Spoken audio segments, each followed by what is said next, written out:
ज्ञान जी, घायल महिला को अस्पताल पहुंचा दिया। जी हुकुम, इलाज भी शुरू हो गया। एक मुझे तो लगता है ये केस अपने इलाके का है ही नहीं। आप कहें तो कोतवाली थाने वालों को बुला ले हुकुम। ज्ञान सिंह जी, अब नया कानून लागू हो चुका है। भले ही अपना इलाका ना हो, पर भारतीय नागरिक सुरक्षा संहिता की धारा 173 के तहत 0 एफआईआर दर्ज कर सीसीटीएनएस के माध्यम से संबंधित थाने पर भिजवाई जा सकती है। आप मौके की कार्रवाई जारी रखें। जी हुकुम। आप घटना स्थल का बारीकी से निरीक्षण करें। कोई भी साक्ष्य छूटना नहीं चाहिए। चारों ओर से सावधानीपूर्वक साक्ष्य इकट्ठा करें। विनोद, जी मैडम। ये लो ई साक्ष्य डिवाइस और ई साक्ष्य ऐप से घटना स्थल की ऑडियो वीडियो रिकॉर्डिंग करो और विभिन्न एंगल से फोटोग्राफी भी करो। जानते हो, ऑडियो वीडियो रिकॉर्डिंग सीधा सर्वर पर अपलोड हो जाएगी। टाइम स्टैम्प और जीपीएस कैप्चर होगा। हैश वैल्यू अलग से जनरेट होगी, जिससे ट्रायल में मदद मिलेगी। जी मैडम। जय हिंद मैडम। जब हम त्रिशा से बात कर रहे थे तो उसने बताया कि सामने के टेबल पे जो बोतल रखी हुई है उससे एक बदमाश ने पानी पिया था। वेरी गुड, ये तो बहुत महत्वपूर्ण लीड है। आप बॉटल से चांस प्रिंट लीजिए। मैम, एक बात और, बच्ची हादसे की वजह से सदमे में है और काफ़ी डरी हुई है। त्रिशा जैसे विक्टिम्स के लिए ही अब नए कानूनों में विटनेस प्रोटेक्शन स्कीम का प्रावधान किया गया है। आप जाकर उसकी काउंसलिंग कर समझाओ कि घबराए नहीं, उसे round the clock police protection दिया जाएगा। जय Hind madam. Madam, sniffer dog की लीड पर हमें कुछ टायर मार्क्स लोकेट हुए हैं जो शायद सस्पेक्टेड व्हीकल के हो सकते हैं, और वहाँ पे एक सीसीटीवी लगा हुआ है। Very good. विनोद, तुम तुरंत वहाँ आसपास लगे सीसीटीवी की डीवीआर से फुटेज ले लो। वहाँ अच्छे से चेक करना कोई फुटप्रिंट मिले तो। अगर फुटेज में कोई गाड़ी नंबर नजर आ रहे हैं तो उन्हें राजकॉप ऐप के व्हीकल सर्च फीचर पर चेक करना। अरे मैडम, इन सब से कोई अपराधी थोड़े पकड़े जा सकते हैं। ये सब तो फिल्मों में होता है। ज्ञान जी, नए आपराधिक कानूनों के आने के बाद अपराधी को पकड़ने व उनको सजा दिलाने में वैज्ञानिक साक्ष्यों का बहुत महत्व है। जय हिंद मैडम, क्लियर कर लिया है केस अपने ही इलाके में। ध्यान रखना सूरज, क्राइम एक्ट पर क्यू एंड क्राई अलर्ट भी भेजो। मैडम, ये सेरेमिक किस चिड़िया का नाम है? अरे ज्ञान जी, सेरेमिक नहीं, क्राइम एक्ट। क्राइम एक्ट का मतलब है क्राइम मल्टी एजेंसी सेंटर, जो भारत सरकार के गृह मंत्रालय द्वारा लॉन्च किया गया पोर्टल है। इसके माध्यम से विभिन्न सरकारी एजेंसियां अपराध और अपराधियों की जानकारी आपस में शेयर कर सकती हैं। जैसे अभी हमारे यहाँ इतना जघन्य अपराध हुआ है, हम क्राइम एक्ट से सभी जगह अलर्ट भेज देंगे। ऐसे में यदि अपराधी किसी दूसरे शहर या राज्य में चला जाता है तो वहाँ की पुलिस उसे पकड़ सकती है। अरे वाह मैडम, यानी अपराधियों की तो अब खैर नहीं। बिल्कुल सही। अब मृतक को मोर्चरी पहुंचाएं। ये सारा काम पूरा करके थाने पहुंचना है। जी हुकुम। यहाँ हमारा सीन 2 खत्म है। Good, very good. सूरज, अब चित्रखोजी सॉफ्टवेयर की सहायता से आरोपियों की फोटोज को सर्च करके मैच करने की कोशिश करो। जी मैडम। मैडम, सॉफ्टवेयर के जरिए अपराधियों तक कैसे पहुंचा जा सकता है भला? हाँ ज्ञान जी, चित्रखोजी एक फेस रिकॉग्निशन सॉफ्टवेयर है जो भारत सरकार द्वारा विकसित किया गया है, जिसमें 1 करोड़ अपराधियों और संदिग्ध व्यक्तियों का डेटाबेस है। अब हम हमारे सस्पेक्ट्स की फोटो सॉफ्टवेयर से चेक कर सकते हैं। अरे वाह मैडम जी। ज्ञान जी, ये नए भारत की स्मार्ट पुलिस है। जी मैडम। मैडम, एफएसएल की मदद से फिंगरप्रिंट लेकर नेफिस पे अपलोड किए थे। उनमें से 2 अपराधियों के फिंगरप्रिंट डाटाबेस से मैच हो गए हैं और दोनों ही यूपी के कुख्यात अपराधी हैं। उनमें से मैडम एक तो थोड़े दिन पहले ही जेल से छूटा है। That's excellent. विनोद, उन व्यक्तियों के नाम, पता और अन्य डिटेल्स निकालकर फाइल पर लगाओ और आईसीजेएस में सर्च करके अल्टरनेट फोन नंबर, गाड़ी नंबर इत्यादि डिटेल निकालने का प्रयास करो। जी मैडम। मैडम, ये नफीस कौन है? नफीस नहीं, NAFIS, national automated fingerprint identification system. ये एनसीआरबी की परियोजना है, जिसके तहत सभी जिलों, राज्यों और इन्फोर्समेंट एजेंसीज को आपराधिक फिंगरप्रिंट का राष्ट्रीय संग्रह स्थापित कर एक महत्वपूर्ण उपकरण उपलब्ध कराया गया है। फिंगरप्रिंट पहचान प्रणाली इंटीग्रेटेड कर दी गई है, जिसमें 1 करोड़ से ज़्यादा अपराधियों का फिंगरप्रिंट डेटाबेस शामिल है और यही नहीं, CRPI एक्ट 2022 के तहत गिरफ्तार होने वाले प्रत्येक व्यक्ति का बायोमेट्रिक रिकॉर्ड भी उपलब्ध है। मैडम, ICGS से इनके alternate mobile number, bank detail, vehicle detail भी मिल गए हैं। Good job Vinod. Mobile number को ट्रैक करके लोकेशन प्राप्त करने की कोशिश करो। जी मैडम। जय हिंद मैम। मैम, अभय कमांड सेंटर के फेस रिकॉग्निशन कैमरा पर एक आरोपी आशिफ अजमेरी गेट के पास की दुकान से कुछ खरीदता हुआ दिखाई दे रहा है। वेरी गुड संगीता, ये तो बहुत बड़ी लीड है। वहां जाकर CCTV रिकॉर्ड डिटेल भी प्राप्त करो और दुकान मालिक के बयान भी रिकॉर्ड करो। जी मैम। मैडम, एक आरोपी की लोकेशन सीकर के आसपास आ रही है, दूसरे की लोकेशन बस्सी की है, बाकी सारे फोन स्विच ऑफ है। भवानी, तुम सीकर की टीम को लीड करो और विनोद, तुम जांच टीम लेकर बस्सी के लिए रवाना हो। ध्यान रहे, आरोपियों को होशियारी से राउंड अप करें और मैं क्राइमेट के जरिए वांछित अपराधियों के संबंध में अलर्ट जारी करवाती हूँ। जी मैडम।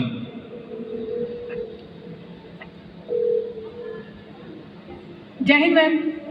जय हिंद मेरा, बताइए। 3 मुख्य आरोपियों को राउंड अप कर लिया है मैम। शाबाश मेरा। Thank you ma'am. ये तो नए कानूनों के क्रांतिकारी बदलावों और मेरी जुझारू टीम के प्रयासों का नतीजा है ma'am. Good, keep it up.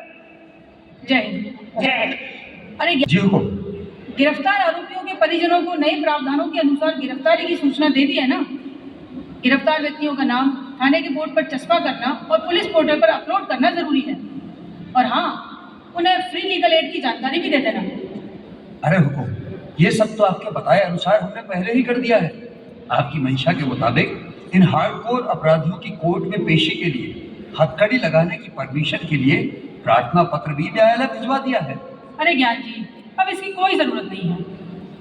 क्यों हुकुम, हथकड़ी नहीं लगाएंगे?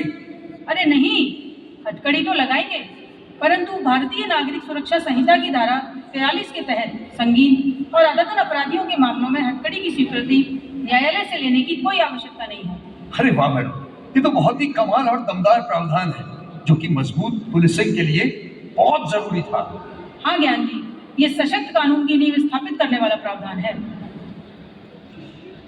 मैडम, वो तीसरा आरोपी राहुल, उससे कुछ इन्वेस्टिगेशन फॉर्मेलिटी तो रही गई और न्यायालय ने उसको जुडिशियल कस्टडी में भेज दिया। अब क्या करें मैडम?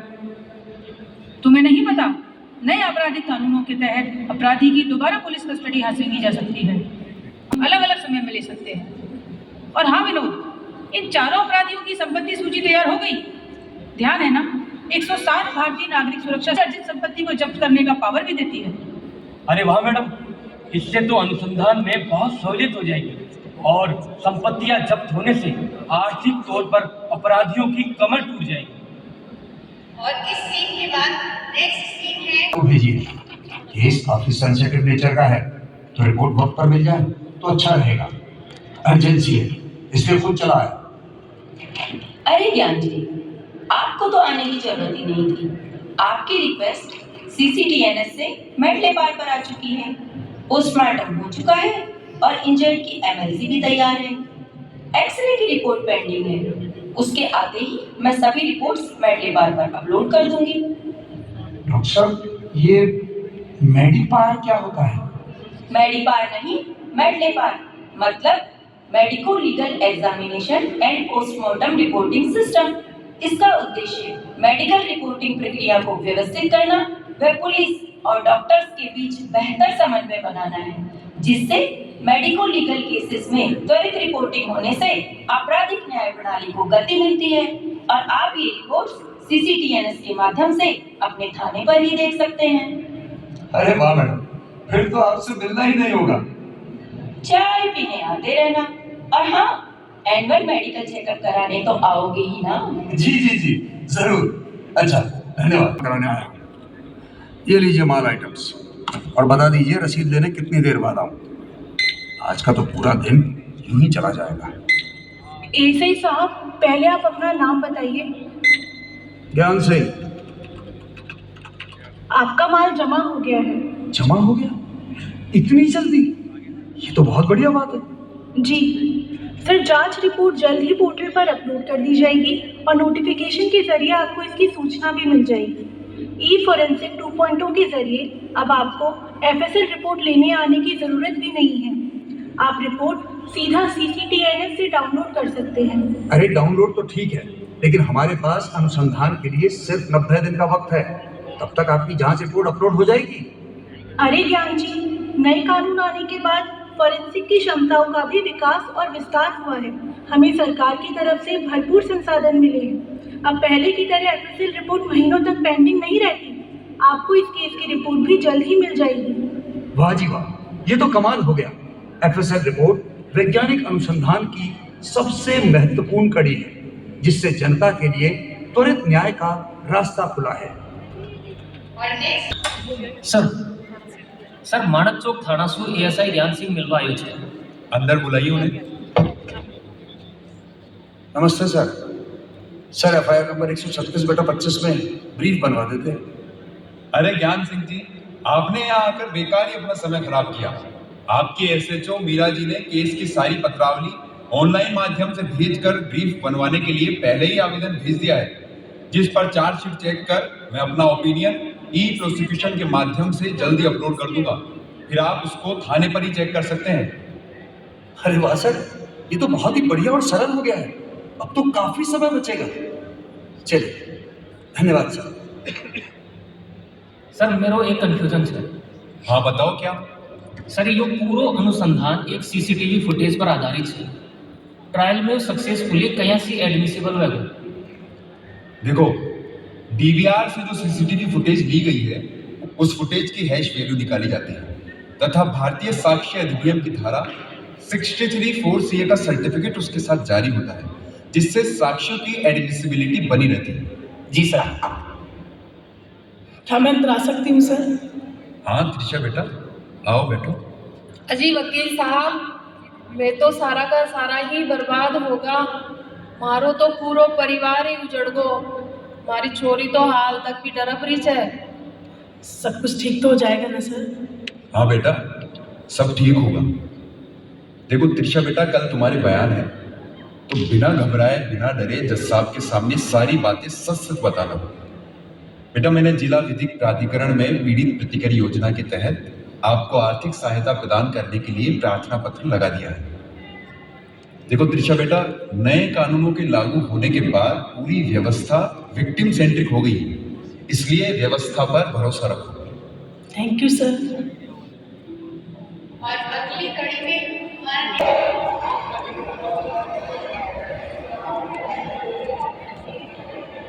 सरकार बनाम राकेश वन्य। केस की डिटेल्स बताइए। यस सर, डकैती और हत्या का मामला है, जिसमें 3 आरोपी गिरफ्तार हो चुके हैं। एक आरोपी न्यायालय द्वारा प्रोक्लेम्ड ऑफेंडर घोषित किया जा चुका है। एक विधि का उल्लंघन करने वाले बालक के संबंध में किशोर न्याय बोर्ड की विधिवत कार्यवाही की जा रही है। सभी गवाहों की तलबी इस संबंध के माध्यम से कराई जाकर सभी के बयान दर्ज किए जा चुके हैं। क्या तीनों आरोपी मौजूद हैं? यस सर, VC के जरिए तीनों आरोपी ट्रायल से जुड़े हुए हैं। क्या तीनों आरोपियों के वकील उपस्थित हैं? Yes sir. क्या आपको चार्जशीट की कॉपी मिल गई है? जी सर, इलेक्ट्रॉनिक माध्यम से मुझे चार्जशीट की कॉपी उपलब्ध करा दी गई है। सर, मेरी एक और रिक्वेस्ट है कि आप मुझे एक और तारीख दे दीजिए, क्योंकि केस का चौथा आरोपी तो कोर्ट के सामने आया ही नहीं है, तो आप कार्रवाई शुरू कैसे कर सकते हैं? नहीं वकील साहब, अब नए आपराधिक कानूनों में 2 बार से ज़्यादा एडजर्नमेंट नहीं मिल सकता। आप पहले ही 2 तारीखें ले चुके हैं। और जहाँ तक चौथे आरोपी का सवाल है, तो मैं आपको बता दूं, नई कानूनी धारा 356 भारतीय नागरिक सुरक्षा संहिता के तहत उसके खिलाफ ट्रायल इन एब्सेंशिया की कार्यवाही शुरू कर दी गई है। आपको ध्यान ही होगा कि हमने चार्ज फ्रेम भी 60 दिनों के अंदर ही किया था। वकील साहब, अब तारीख पे तारीख का जमाना गया। पीपी साहब, चीफ एंड क्रॉस हो चुके हैं। आप दोनों अपनी फाइनल बैच शुरू करें। जज साहब, प्रकरण के सारे गवाह पेश हो चुके हैं। 4 अपराधियों ने मिलकर योजनाबद्ध तरीके से हत्या और डकैती के इस जघन्य अपराध को अंजाम दिया है। अपराधियों के विरुद्ध सभी साक्ष्य जैसे फिंगरप्रिंट रिपोर्ट, ई-साक्ष्य video, CCTV footage, DNA report विधिक रूप से प्रमाणित कर माननीय न्यायालय के समक्ष प्रस्तुत किए जा चुके हैं। वीडियो बनाने का समय, जगह का टाइम स्टाम्प और GPS भी कैप्चर हुए हैं। योर ऑनर, मैं नए आपराधिक कानूनों के 3 नवीन प्रावधानों के तहत इन पर कार्यवाही करने का निवेदन करता हूं। पहला, पुलिस अनुसंधान में यह प्रमाणित है कि ये चारों अपराधी संगठित गिरोह बनाकर अपराध करने के पेशे में लिप्त है। अतः मैं भारतीय न्याय संहिता की धारा 111 के तहत इन पर कार्रवाई किए जाने का निवेदन करता हूँ। दूसरा, इस गिरोह ने अपराध करने के लिए एक बालक को भी नियुक्त किया है, इसलिए भारतीय न्याय संहिता की धारा 95 के तहत भी इन पर कार्रवाई की जाए। तीसरा, इस घटना में एक व्यक्ति की मृत्यु के साथ एक महिला सरिता देवी वेजिटेटिव स्टेट में है, इसलिए भारतीय न्याय संहिता की धारा 117(3) के तहत भी इन पर कार्रवाई की जाए और इन्हें कड़ी से कड़ी सजा दी जाए। जज साहब, ये पूरा परिवार इस अपराध से तबाह हो गया है, इसीलिए मेरा माननीय न्यायालय से निवेदन है कि इन कुख्यात अपराधियों को विभिन्न धाराओं में मिलने वाली सजा को नए कानूनों के प्रावधानों के तहत समवर्ती ना करके क्रमवर्ती यानी कि कॉन्सिक्यूटिव किया जाए, ताकि अन्य अपराधियों के लिए ये एक नजीर बने। सर, मेरे क्लाइंट को पुलिस द्वारा झूठा फंसाया गया है। केस में एक भी स्वतंत्र गवाह नहीं है, सारे गवाह तो पुलिस वाले ही हैं। पीपी साहब, आप कुछ कहना चाहेंगे इस बारे में? जज साहब, मेरे काबिल दोस्त शायद नए आपराधिक कानून पढ़कर नहीं आए हैं। सारे सबूत साइंटिफिक है, वह एक्सपर्ट एविडेंस से सपोर्टेड है, इसीलिए इनकी सभी दलीलें बेबुनियाद हैं। इस केस में सारे सबूतों व गवाहों को एग्जामिन कर लिया गया है और साइंटिफिक एविडेंस, एफएसएल रिपोर्ट्स और ई साक्ष्य वीडियोग्राफी से आरोपी राहुल, राकेश, आसिफ के विरुद्ध धारा 103(1), 111, 117(3), 95, 310, 109 भारतीय न्याय संहिता तथा 4/25 आर्म्स एक्ट के अंतर्गत अपराध में दोष सिद्ध पाए जाने पर उम्र कैद की सजा सुनाई जाती है। उद्घोषित अपराधी विजय पूरी प्रक्रिया में उपस्थित नहीं हुआ। नए प्रावधानों के अनुसार आरोपी विजय को भारतीय नागरिक सुरक्षा संहिता की धारा 356 के तहत ट्रायल इन एब्सेंशिया में दोषी करार देते हुए उम्र कैद की सजा सुनाई जाती है। दंड आदेश की कॉपी तुरंत अपलोड की जाए। धारा 107 के अंतर्गत एसएचओ माणक चौक की ओर से अभियुक्त राकेश की संपत्ति की कुर्की के प्रार्थना पत्र को निस्तारित करते हुए कुर्की आदेश जारी किए जाते हैं। और इस सीन में कोर्ट के त्वरित फैसले के बाद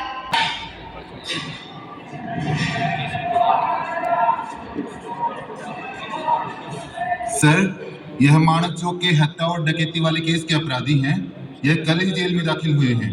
ये हार्डकोर अपराधी हैं, इन्हें स्पेशल सेल में शिफ्ट करो। और हाँ जेलर साहब, बीएनएसएस की धारा 479 के तहत जिन फर्स्ट टाइम ऑफेंडर्स की 1/3 सजा पूरी होने वाली हो या हो चुकी है, उनकी जमानत याचिका जेल के माध्यम से न्यायालय में पेश होना जरूरी है। नए कानूनों की अपराधियों के प्रति जो सुधारात्मक और मुख्य धारा से जुड़ने की मंशा है, इन सब की पालना अति आवश्यक है। सर, अब तो हमारे सिस्टम पर अपने आप ही इसका अलर्ट आ जाता है। जैन सर, ये आपसे कुछ कहना चाहता है। साहब, मुझे हत्या के केस में मृत्यु दंड मिला है।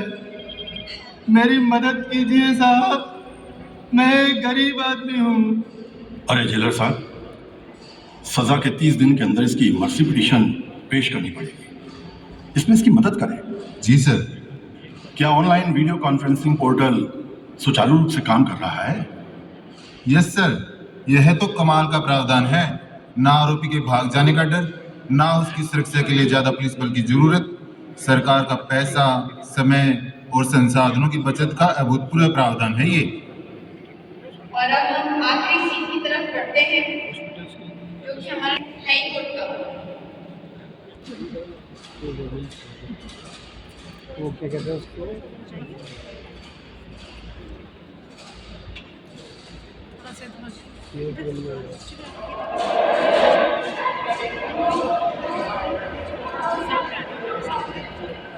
क्या सभी पिटिशनर्स ने वीसी से ज्वाइन कर लिया है? यस सर, ये अपील सेशन कोर्ट के आदेश के 60 दिन के भीतर प्रस्तुत की गई है, अतः अपील सुनी जा सकती है। सर, मेरे क्लाइंट को पुलिस द्वारा झूठा फंसाया गया है। सारे इलेक्ट्रॉनिक एविडेंसेस पुलिस द्वारा फोर्ज किए गए हैं। सर वो तो मौके पर था ही नहीं। पुलिस ने सारा अनुसंधान थाने पर बैठकर किया है और मात्र 30 दिन में केस का अनुसंधान जल्दबाजी में कर माननीय न्यायालय को भी गुमराह किया है।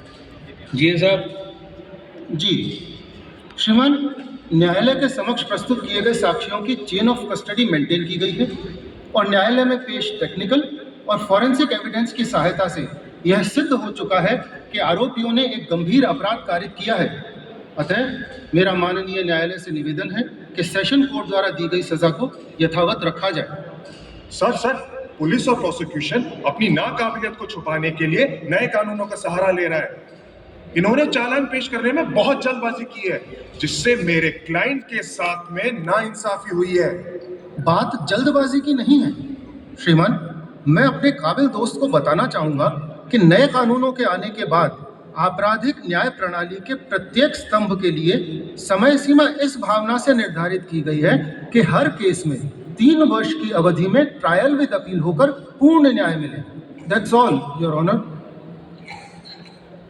मैंने पूरे केस को अच्छी तरह से देख लिया है।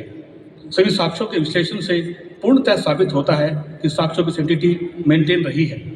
Technical, scientific evidence, expert witness के बयानों के आधार पर मौके पर मिले सबूतों पर शक करने की कोई गुंजाइश नहीं है। आरोप पूर्णतः प्रमाणित है। सेशन न्यायालय का दिया गया दंड आदेश उचित प्रतीत होता है। याचिका खारिज की जाती है। Thank you your honour. आपने इतने कठिन समय में हमारा साथ दिया। ऑनेस्टली मुझे तो बस यही लगता था कि ये पुलिस, कोर्ट कचहरी सिर्फ चक्कर ही कटवाते हैं, लेकिन आपने हमें त्वरित न्याय दिलवाया है। थैंक यू त्रिशा, लेकिन ये हमारी ड्यूटी थी। नए कानूनों ने पूरे क्रिमिनल जस्टिस सिस्टम को ही सशक्त किया है, इसी कारण ये सब संभव हो पाया। तुम अपनी माँ का ध्यान रखना और पढ़ाई में मन लगाना। जी मैम, मैं पूरा ध्यान रखूंगा। और अब तो मैंने तय भी कर लिया है कि मैं बड़ी होकर आप जैसी पुलिस ऑफिसर बनूंगी और पीड़ितों को न्याय दिलाऊंगी। Thank you Meera ma'am. वाकई मैडम, उस बच्ची को न्याय दिलाकर आत्मसंतुष्टि का अनुभव हुआ है। और अब तो मैंने भी तय कर लिया है कि मैं भी आईगॉट कर्मयोगी से नए कानूनों का प्रशिक्षण लेकर नए कानूनों के प्रावधानों में एक्सपर्ट हो जाऊंगा। बहुत अच्छा ज्ञान जी। इस केस से साबित हो गया है कि नए कानूनों का नया दौर, दंड से न्याय की ओर। नए कानूनों का नया दौर, दंड से न्याय की ओर।